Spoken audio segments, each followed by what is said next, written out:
I'm pulling out of the driveway. We all know what that means. It's time for the drive to work. Okay, so today I'm going to talk all about double-face cards. It is something, basically I feel that it's more so than a mechanic. In fact, it's larger than a single mechanic. It's a tool is what I will describe it as. And so what I mean by this, when I say double-face cards, let me explain exactly. I'm going to talk about cards today in which both sides of the card have something on them other than, there's no back, per se. That the back of the card has a face on it. So when I say double-face cards, I mean both sides have a face on it. From rules purposes, I think we define double-face cards. So I'm going to talk today about all the cards that have things on both sides. A few of them might technically not be double-face cards from a strictly rule standpoint, but from my standpoint of thinking of the resource of being able to print on the back, that's what I'm talking about today. So today is the history of where that came from, and then sort of the evolution of how we've used it, and a little bit of talk about where it's going. Okay. So the origin of double-face cards actually doesn't start with Magic. It starts with a different game. So we make another trading card game at Wizards of the Coast called Duel Masters. It is a game that I and 4 other people designed many years ago for the Japanese market. And it is sold, right now it's sold only in the Japanese market. We have brought it to the U.S. a couple times. It never really took off in the U.S., but it is very popular in Japan. The trading card games are very, very popular in Japan. There's a lot of them. Here in the United States, we have, there's some. I'm not saying there's none, but it's a lot less. Where in Japan, they became quite the thing, especially with kids, and there's just a lot of them. So we decided that we wanted to make one for the Japanese market, and we made a brand new game called Duel Masters. I think I did a podcast on Duel Masters specifically. But anyway, so one of the things about the market is there are a lot of competition, there's a lot of trading card games, and it's marketed mostly at younger kids. And so they're always looking for exciting things, how to differentiate yourself. And so at some point they realized that they could print on both sides of the card, that they could make cards in which it didn't have a back. Now the way that Duel Masters did this is they had a separate zone. So the idea was you didn't put the double-face cards in your deck, you put them in the special zone, and then cards in your deck got them out of the zone. That's how it worked in Duel Masters. Okay, so anyway, Duel Masters had made this. It was a thing. It was relatively popular. Okay, so now we come to Magic. So we are working on Innistrad, and one of the goals of Innistrad that I laid out was we were doing a lot of horror tropes, but the one thing that we were doing that Magic hadn't done much of was werewolves. And I think at that point there had been 2 or 3 werewolves. There had been very few werewolves up to that point, and none of them were at all memorable. We had not really done a good werewolf. And so one of the things I said to the team was, okay, like part of the key to us succeeding is I just want to make an awesome werewolf. I want to make a werewolf you go, that's a werewolf. And so I gave the team the challenge of coming up with the best way to do werewolves. And we came up with a bunch of ideas. I came up with an idea that's kind of the precursor to Day-Night. Richard had an idea, but Tom Lapilli had worked on Duel Masters, and he had seen the double-face cards. And he's like, well, what if we use the double-face cards? So one side could be the human, and one side could be the werewolf, and you could change back and forth. Now, we tried a bunch of different things. We tried my Day-Night thing. I don't remember how Richard's thing worked. A bunch of people had ideas we tried. And so we tried Tom's. And I'll admit, the first time, I was a bit skeptical. I'm like, wow, this is a pretty big departure. Magic had never not had a back. But one of my rules in design is try things. Don't worry about the practicality. That the earliest playtest is about, is it fun? Like, do we like it?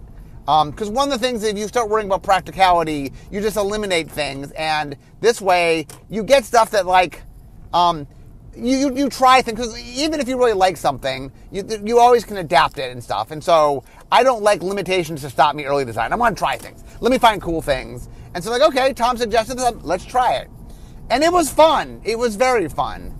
And it was by far, it was fun. It was exciting. There's something really dynamic about having. So the original plan was we were following in Duel Masters shoes. We were going to make one-sided cards that went into your deck, and then when you cast that one-sided card, it went and got the double-sided card from outside the game and put them on the battlefield. Similar to how the Duel Masters had done it.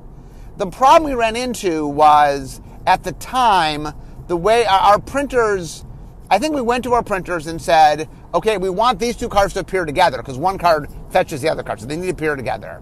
And I think what they said is they could guarantee us a 90% rate, meaning 90% of the time when you got the one card, you'd get the other card. But 90% wasn't good enough for us. Like, we needed to be really, really close to 100%. And so we started looking at other options.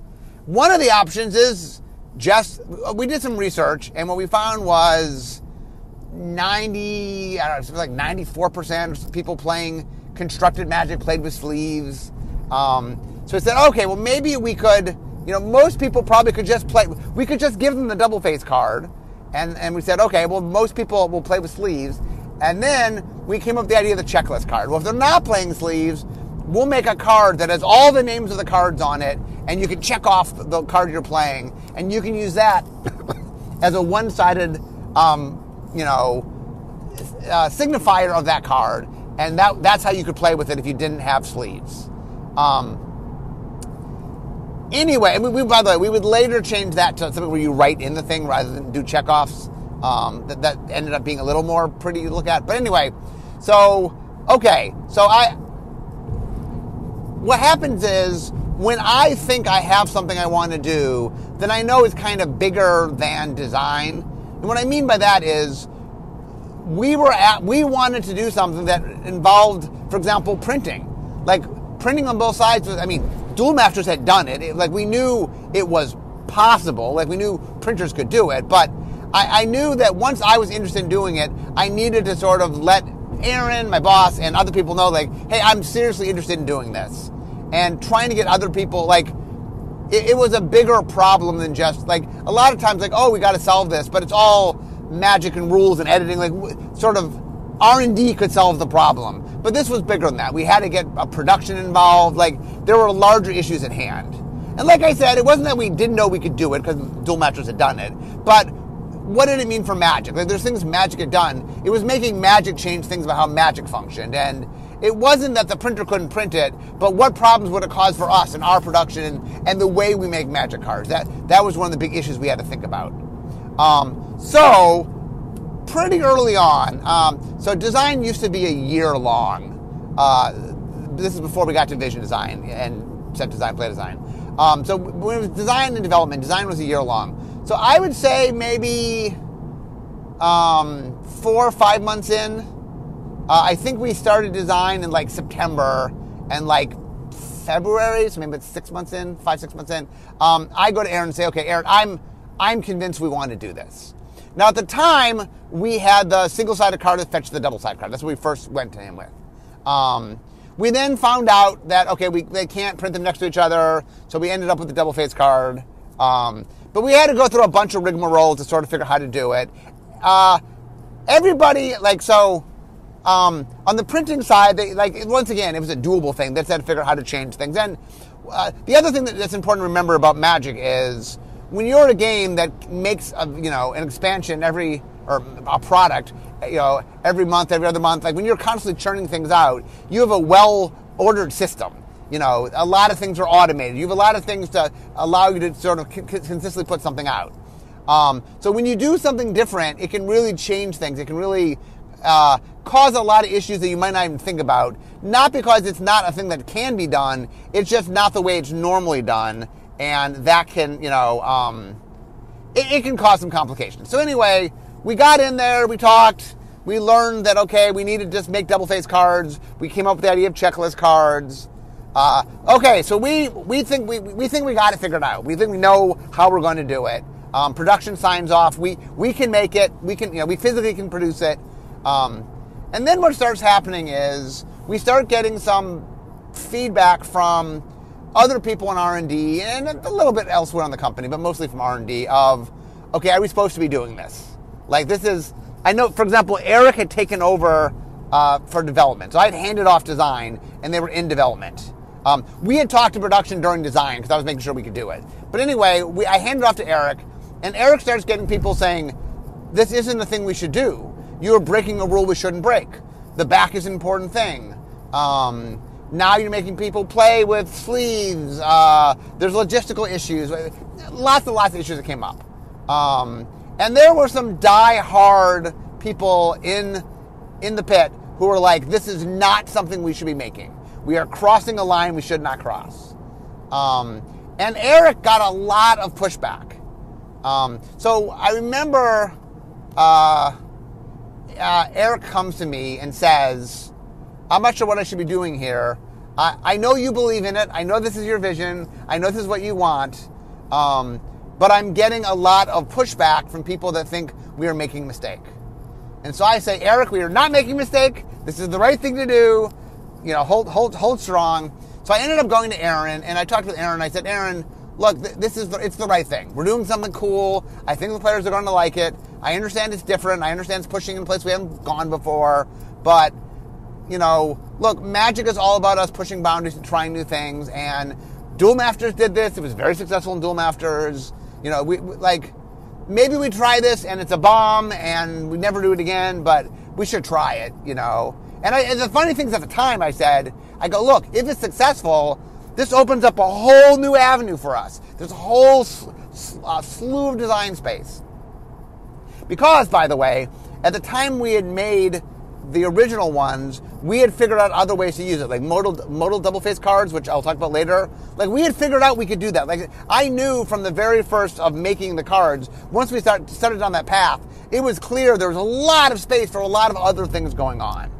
So anyway, I go to Aaron. I say, Aaron, 100% we should do this. Aaron goes to Eric and says, we're doing it. Whoever bugs you, send it to me. We're doing it. So anyway, it ends up, we finally sign off on it. We're doing it. We print it. Okay, so my next favorite story of the double face cards is we're at the party. So for years at PAX, which is a game convention in in Seattle, that we would hold a party where we would premiere the upcoming set. And so we had a party for Innistrad, and the whole room's decked out and flavored like, you know, gothic horror and this and that. And at one point we're having a big reveal. And we do the big reveal, we have this magic card that is like, I don't know, 4 to 6 feet long, like pretty big magic card, right? A giant magic card. Maybe it's like 6 feet. A giant magic card. It's very big, very tall. And then the music comes on, and the card is covered, and a spotlight goes on the card, and the card reveals, and I think it's the vampire that turns into a bat. I think we reveal the vampire, and then like music happens, and the card rotates, and you see the back, and it's a bat, and we're like, haha, a double face card, and the audience had no idea what we were doing. They're like, oh, that first card, okay, that's interesting. Oh, you're showing us the second card, okay, that's interesting. Like, no one understood that we were showing you a singular card, because the idea was such a crazy idea that, like, even though we physically showed a card and showed it rotating and it was on the back, no one said, well, that, you know, oh, they're just showing us multiple cards and one was on the back of the other. Like, no one got the idea. And I remember I had a copy of the card with me, because I actually predicted this could be a problem. And so I remember talking to people, like reporters and different people, and like showing them the card. I'm like, see, here's the card. This is on the front, and this is on the back. And like, I remember the dawning of like, oh, there's something on the back. Like, people like it was such a crazy idea that people couldn't fathom that's what we were doing. And when I told them, they were very excited. It was a very exciting idea, but it definitely was something that was sort of like, it was.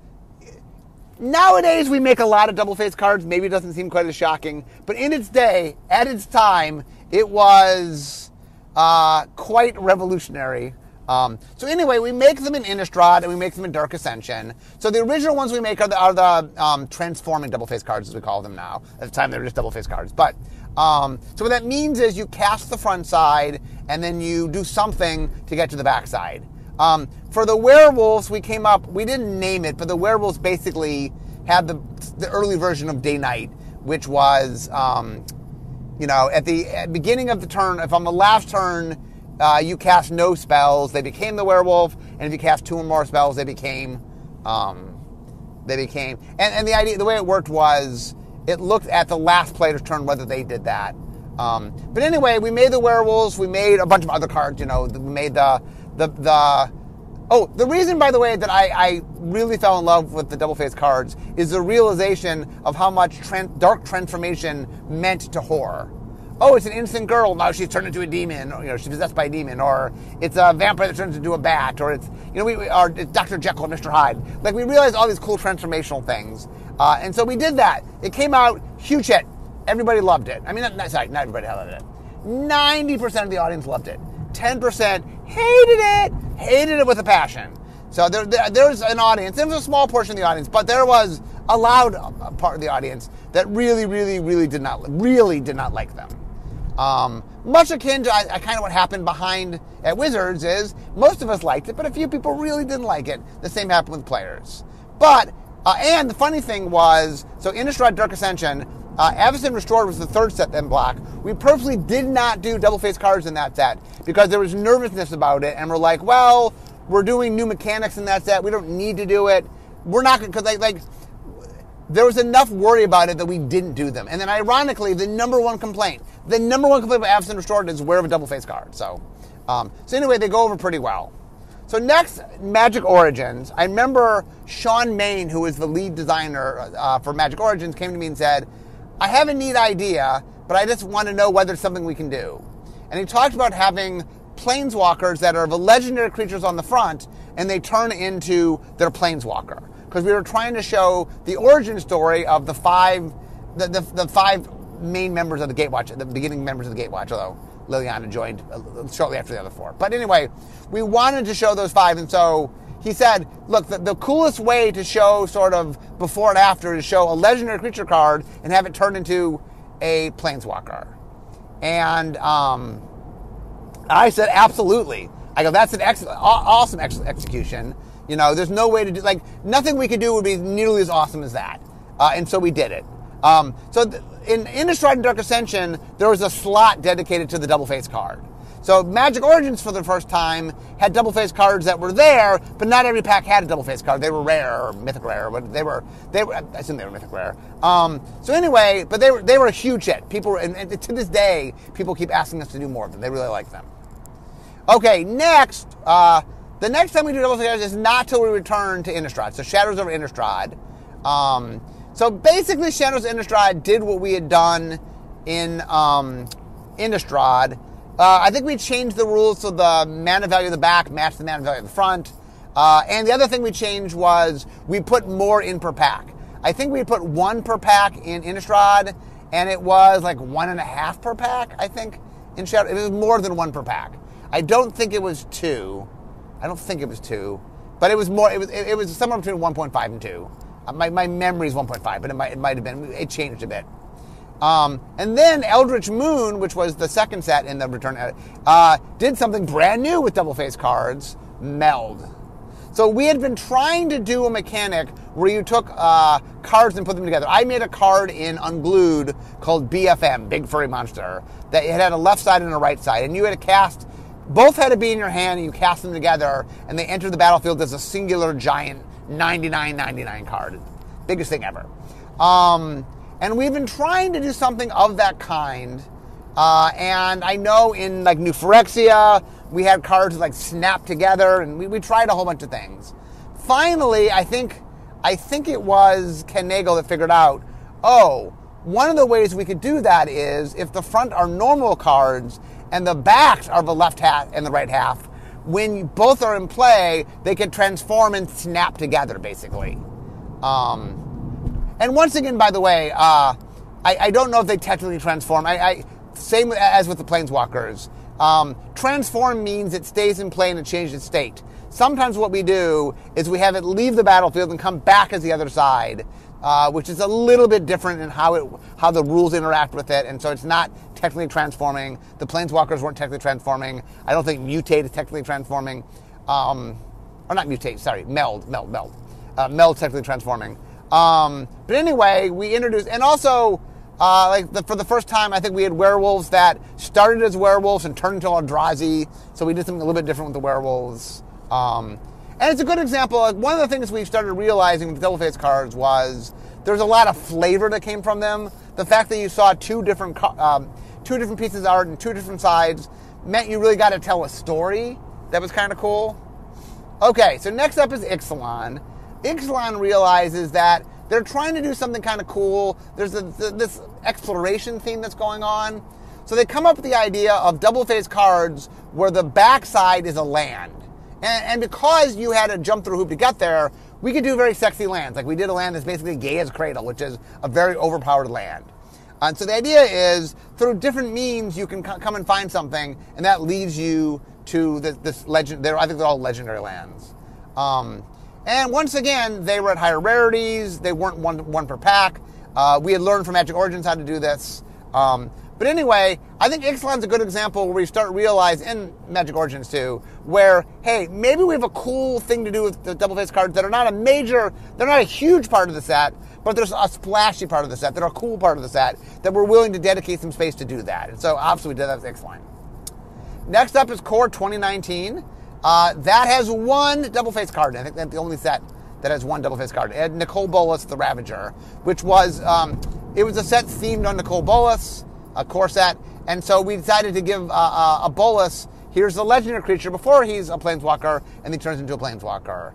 And that was, be aware, whenever we do double-faced cards, we have to make a dedicated sheet to double-faced cards. So doing one meant there was an entire sheet that all it had on it was Nicol Bolas. So, and same with when we did the planeswalker. So if it's a major part, like it's something that we can do, as you'll see, as we go along with double-faced cards, we just kind of learn they're very flexible and there's a lot of different things we can do with them.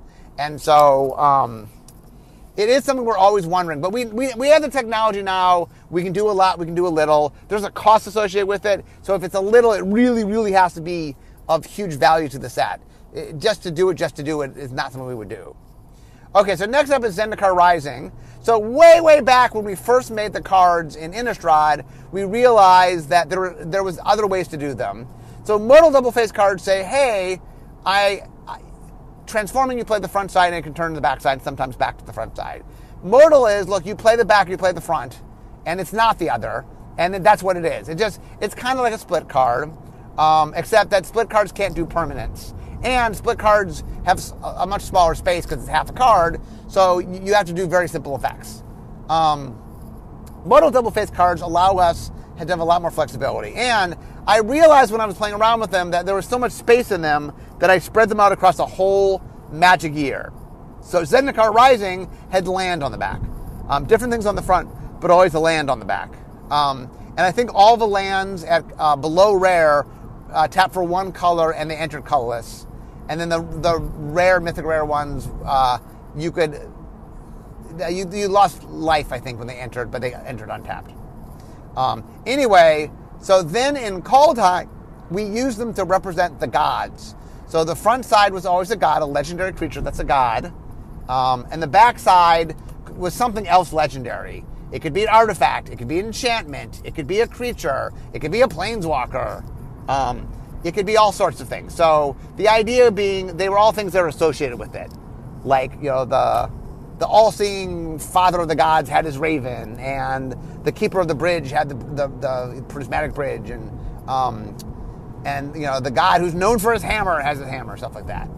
And then we got to Strixhaven. Strixhaven originally was going to be spells on the back, but then we realized that adventures had gotten made in Throne of Eldraine, and they were kind of close to that. So mostly what we did in Strixhaven is played up the oppositeness.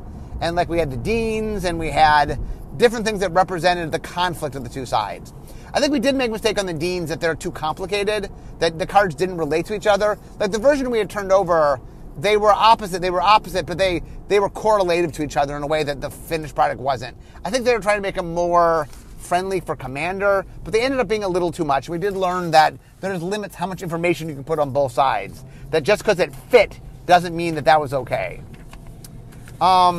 Then Midnight Hunt to Crimson Vow, so Innistrad Midnight Hunt, Innistrad Crimson Vow. So both those sets were our third return to Innistrad. Those mostly did what we had done before. The two big differences is we had the day-night mechanic. So there's this external mechanic that could dictate changing size and things. So that was a little bit new. And we had the Disturb mechanic. There's a mechanic that you could play it out of the graveyard as the opposite side. So like Meld, like one of the things you're seeing is not only are we doing double-face cards, but as we evolve, we're finding new ways to use them, like modal double-face cards. We're finding mechanics that work within them. So like Meld and Disturb are both like mechanics that kind of only work on a double-face card. So like I said, double-face cards are bigger than mechanics. They're a tool. And now there are mechanics that work specifically because like we can't do them without double-face cards.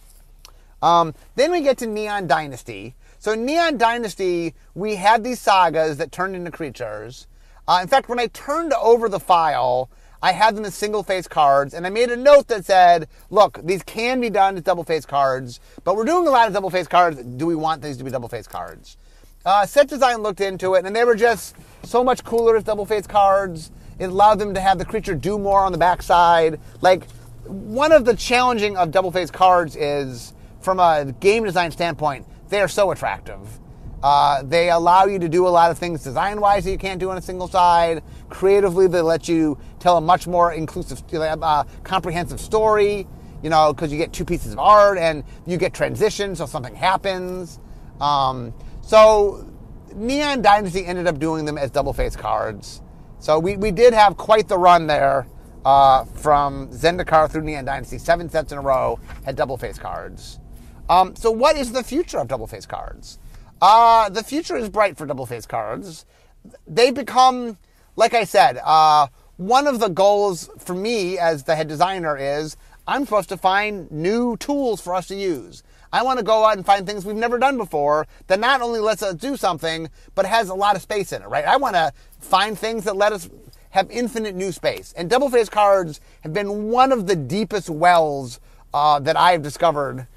Once again, Duel Master created it, so we got it from Duel Masters. But as far as bringing it to Magic, it's one of the things that has had proven to be very, very deep. In fact, one of the running jokes is that we do transitional things all the time in Magic. That there's a lot of things that are single-sided that could be double-faced. Like Monstrosity is a good example, right? Like you have a creature and it turns into a different creature on the back. Now, we use +1/+1 counters to mark and this and that, but like that could just be the other creatures on the back that Mantra just turns into the other creature. Same with the DAP, which is a version of Mantra. So there's a lot of things we do that could be double-face cards. And so one of the things now that's happening is almost every set we're like, okay, this thing that could be a double-face card, is it supposed to be a double-face card? And I mean, it's something we're really trying to figure out. Like, clearly, there's things that can't be done without it. There's some mechanics like Meld or Disturb that like you really can't do it without the double-face card. So if you're going to do Meld, you have to have double-face cards. So sometimes it's like we want to do something and like, okay, the nature of what we're doing can't be done not on double-face cards. So clearly in those cases, if we want to do them, they'll be double-face cards. The trickier thing is like in Neon Dynasty where, you know what, we probably could do it as a single side. It would limit kind of what we can do and restrict our design space. Like, for example, if we had done the Saga creatures as single-face cards, it would have we'd had to simplify what the creatures could be, right? The backside of the creature. So could we make Kiki Jiki? Maybe not. Maybe that wouldn't have fit. Maybe we could just like make French vanilla things. So like, there are limitations when we don't do it. So one of the things whenever we can do it single-sided, single-face, we have to sort of ask ourselves, like, what are we gaining? Is it worth it? And look at the set. And one of the things we do understand is that double-face cards come with an honest-to-God logistical issue that we shouldn't ignore. Just because a lot of people play with sleeves does not mean that everybody plays with sleeves. There are a lot of people that don't play with sleeves. And so, and even if we say something like 94% of in Constructed play with sleeves, that's 6% that don't. 6% of Magic players is a lot of Magic players. And that's not even kind of limited, which is a whole different issue of people playing. So it is something that we're very cautious of. Like I said, the reason if someone said to me, we can never do double-face cards again, I'd be sad because there's a lot of really cool things we can do with them. And I mean, you guys have just seen some of the things we can do with them. There's a bunch more things we can do with them. I've explored the space, and I'm continuing to explore the space. One of the things that's interesting about them is we keep discovering kind of new ways to use them in ways we hadn't thought of before. And so I do think that double face cards are a really interesting vein. I get it comes with a cost. I do get that having 7 sets in a row was a bit much. That wasn't, or not 7 sets in a row, sorry. 6 out of 7 sets in a row, because Dungeons & Dragons didn't have them. But 6 out of 7 is a lot, especially in the standard, having 6 sets in standard. Or is it right, 7? No, 6. I did count. Okay. Anyway, it is something that we have to be careful with. Ironically, one of the things that I've become is I'm the one that keeps asking, does it have to be double face cards? That's what, like, I'm the one in Neon Dynasty that said, does it have to be? Can we do without it? And so I'm really challenging about when it needs to be and when it doesn't need to be. It's always kind of cooler with double face cards creatively, and it allows us a little more flexibility. But we do want to be careful. Like, it does come at a cost. We do understand that. But it also frees us up to do cool new things. So, like, we will see more double face cards. It is something we're going to do. I don't know we'll have quite as often as we did for the last 2 years. But it is something we will do again. You will see more of them. They will be part of sets. It is something that does add a lot to Magic. And the survey, just so people are aware, while there are a small percentage of people that don't like them, they are wildly popular. People as a whole really, really do like them. And even the naysayers, some of them have come around over time because we've done a lot of cool things with them. I remember there's some people when we made Modal double face cards that wrote to me and said, I've never been a fan of double face cards, but I love Modal double face cards, so I guess I like them now. So I have some of that. So anyway, so that is the history of double face cards, and there's a lot of cool stuff we've done, and it was an interesting task or an interesting adventure getting them made, and then along the way. So anyway, guys, I'm now at work, so we all know what that means. It means this is the end of my drive to work. So instead of talking magic, it's time for me to be making magic. I'll see you guys next time. Bye bye.